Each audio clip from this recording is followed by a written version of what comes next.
Hey, what's up everyone, and welcome to another brand new video. So as you guys can tell from the gameplay, today we are going to be checking out the extremely popular game right now, which is called World Zero. This game has actually been available for quite some time now, but they just recently went ahead and went free to play, which actually I had started to play this game when they went early on into beta. So I did pay, I think it was like 250 Robux. It could have been less than that. And honestly, it was last year, so it was a really long time ago, so I really don't even remember. But for the last 3 days now, I've been playing this non-stop because, like I said, it has gone free to play now. And if you haven't caught on already, this is basically an MMORPG. There is leveling, you have to kill monsters, do different dungeons, get different types of gear. There's also mounts in the game, pets, cosmetic items, so many different things that you can do. And honestly, I've been looking forward to this game going free to play for quite some time now, so that way I would go ahead and be able to make some content on the channel for it. Because if you guys know, a couple of months back I was playing a lot of Rumble Quest and I was extremely addicted to that game and some other stuff that they also have planned. But specifically in today's video, we're going to be checking out, it is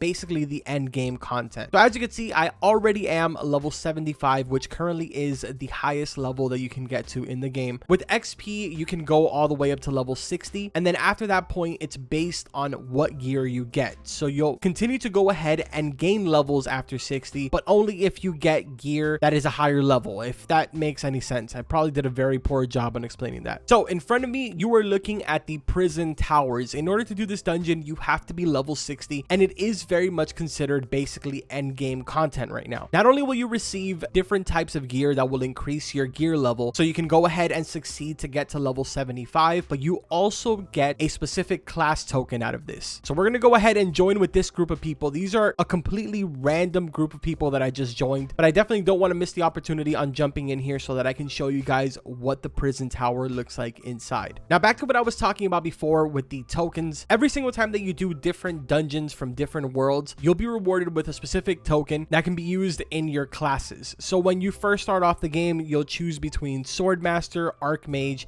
and Defender. Then you're going to want to go ahead and do some more dungeons, which you will then be rewarded with tier 1 class tickets. These will go ahead and allow you to collect them until you have 25, and you can choose another 3 set of different classes, being Elementalist, Guardian, and Dual Wielder. For the specific prison tower that we're doing right now, the tokens that we get are these that are called Demon class tickets. There is only one class that you can unlock with these tickets, and it is the end game content. That class is the apparently extremely OP Demon class, which I almost have it. I need just 19 more tickets and I can go ahead and get my hands on this class. Now, to focus a little bit up here on the actual dungeon itself, honestly, there isn't much I can tell you about it because it is randomly generated differently for every single person when you come in. So the run that you are seeing me do right now, it's going to be completely different for you guys when you jump into this. But basically, the entire point is on the left hand side here, you'll see this kind of little weird tower looking thing. Each of the blue individual towers are the ones where you're going to want to go ahead and find the key in order to look for the exit with your team, like we're all basically doing right now. And then obviously when you guys have discovered the key and the exit, you can go ahead and get out of here. The yellow individual tiles on this tower right here, those are mini bosses. There is a total of 4 mini bosses before we get to the very last and final boss, being the red tile. Now, as you can see right here, we've walked around this maze. We did find the exit, but unfortunately we have not found the key yet. It's extremely easy to find the key because it's basically a green chest. There's 2 different chests that you'll find here. Well, there's actually 3 of them because one of them is considered a trap chest, and then there's another one that can give you the demon tickets. The problem with that is that the trap chest as well as the demon tickets look exactly the same. So you got to be very careful when you're opening up the red chest. Someone has gone ahead and found the key as well as the exit because we had already found it right here when I showed it to you. So for that reason, every single person that was searching the entire maze is now going to go ahead and get prompted with the green arrow that's on the floor in order for them to make their way over to the exit. So there we go. We went through the portal and now we are moving on to floor number 2. I'm going to go ahead and get done with this really quickly, and I will be right back once we get to the very first boss so I can kind of show you that. And we're back. So the first boss is called Eye of Ignis. This boss is pretty cool. You got to be a little bit careful with him. I mean, if you have high levels in here, it's kind of easy. I'm not going to lie. The only thing that you really have to look out for is these rings that he does on the floor. He's going to do another one that's a little bit wider. Just kind of back up if you are melee and then wait for that ring to go away. It's going to start shrinking and then you can go back in and continue doing your damage. This part right here is pretty self-explanatory. You kind of just just want to run around. Really shouldn't be too much of a big deal. If you have a mount, it's going to be even easier. And pretty much that's it. We've gone ahead and taken care of that. So once you take down each and every individual mini boss, you will be rewarded with a chest. So you can choose, just like every other dungeon in this game, which one you want to pick. If you have the game pass, then you're very fortunate and you can go ahead and get 2 rewards. But you guys definitely want to stick around for the very end, because there's something really cool about the very last boss that you guys want to see. All right, so now boss number 2 is called Shield of Ignis. This boss is just like the first one, extremely easy, but the only attack that he probably has that's kind of a pain is the one where he drops down the swords and you kind of have to run around for a little bit. But again, it's extremely easy to go ahead and ignore these. If you look on the screen right now, he is doing it, and for the most part they do land under whoever's not moving. At least that's kind of what it seems like, but as you can see, we really didn't have too much of a problem. There's maybe like 6 or 7 of us in this group, so let's go ahead and grab our reward here. Let's see if we get lucky.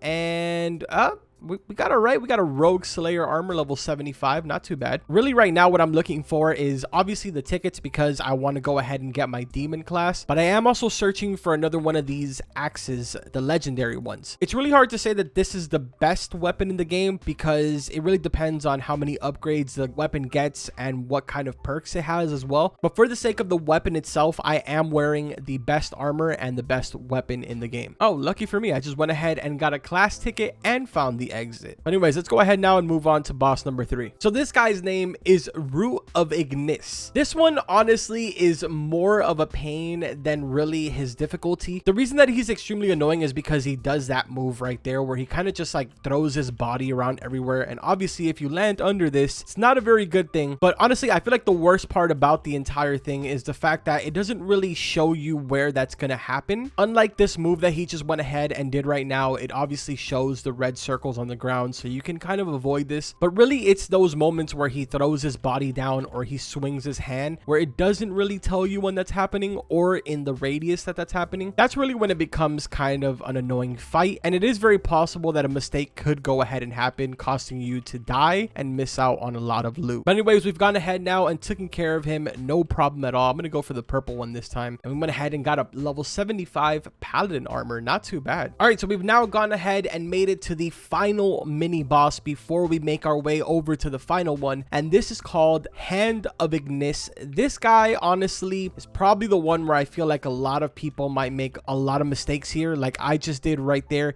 He does this kind of consistent attack where he jumps up in the air and kind of slams down. Yeah, it does kind of show it in the ground, but it all happens really so fast that a lot of mistakes could happen here if you aren't playing with, for instance, a healer. On top of that, you also have to avoid this beam and that ball that kind of bounces around the entire room. So again, there's a lot of different things that can happen here and a lot of mistakes that can happen at the same exact time. So you definitely want to keep your eye on that health bar at all times, because honestly, dude, it would really suck to die right before the final boss. All right, luckily nobody went down there and we have already completed it. Let's go ahead and open up a gold one this time, and we got unlucky there. Great hunt armor level 75. That's unfortunate. So now we're gonna go ahead and complete the last 2 floors here, and then we will be at the very last boss. This one is probably the one that many of you may or may not have problems with. There is a lot of really geared people now, so you may actually get lucky and join a group with somebody that's extremely overpowered and have absolutely no problem at all with fighting this boss. All right, so here we go. Floor number 15. This is the only boss fight that has a completely different floor than any of the other ones. As you can see right here, the doors go ahead and open, and inside you will find Ignis himself, the fire dragon. For this fight, it's extremely easy, man. You really just want to kind of stay away from his mouth. That's where most of the damage really comes from. Try your very best to stay on his sides, especially if you're a DPS class like Berserker or a mage. Obviously, if you're a paladin, you probably have a lot of health and you can take a lot of hits. Not only that, but you can also heal yourself. So you may not have too much of a problem unless you're really under geared. Now, for this moment right here, when he does this, you want to make sure that you don't run towards any of your teammates, because it does make a path depending on where you step. That's definitely really important, because if not, you will end up killing yourself and your teammate. There's one more mechanic to this fight that I'm going to show you once we get to it, which is right now he will end up flying up into the air and you're going to have to hide behind one of these shields.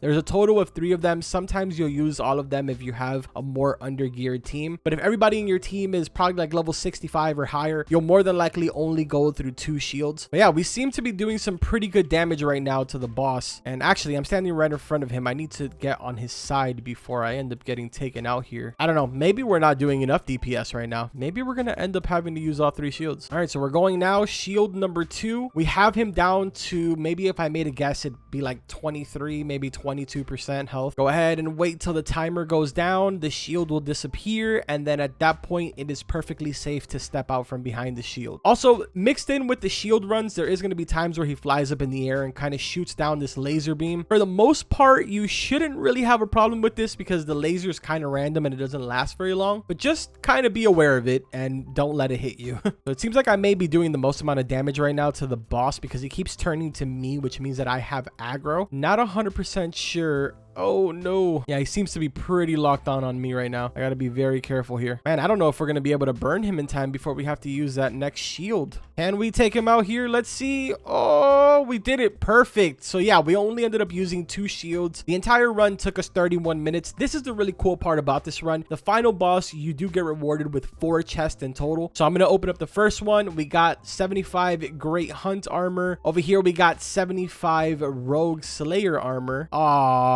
Some gray armor there and another Rogue Slayer. That's kind of an unfortunate run. I was hoping that we would get lucky and maybe for the video we'd get another legendary. But yeah, man, for the most part, it's going to take around maybe 25 minutes with a good team, and sometimes even as high as 36 minutes per run. Again, it really all comes down to what the level is and does everybody really know what they're doing. This is an extremely fun game, and there's honestly so many other things that I haven't shown you guys. There, like I said, is an inventory system, different classes. There's a bunch of different quests that you can do for the world. There's daily quests, there's side quests, an entire shop that you can buy so many different cosmetic items. If you guys are interested in seeing some more content on World Zero, let me know in the comments and drop a like on this video. It would definitely help out my content a lot. That's pretty much going to go ahead and do it for today. I just really wanted to show you guys World Zero. Link is going to be at the very top of the comments. Go and check out the game. Like always, I will see you guys in the next one. Take care.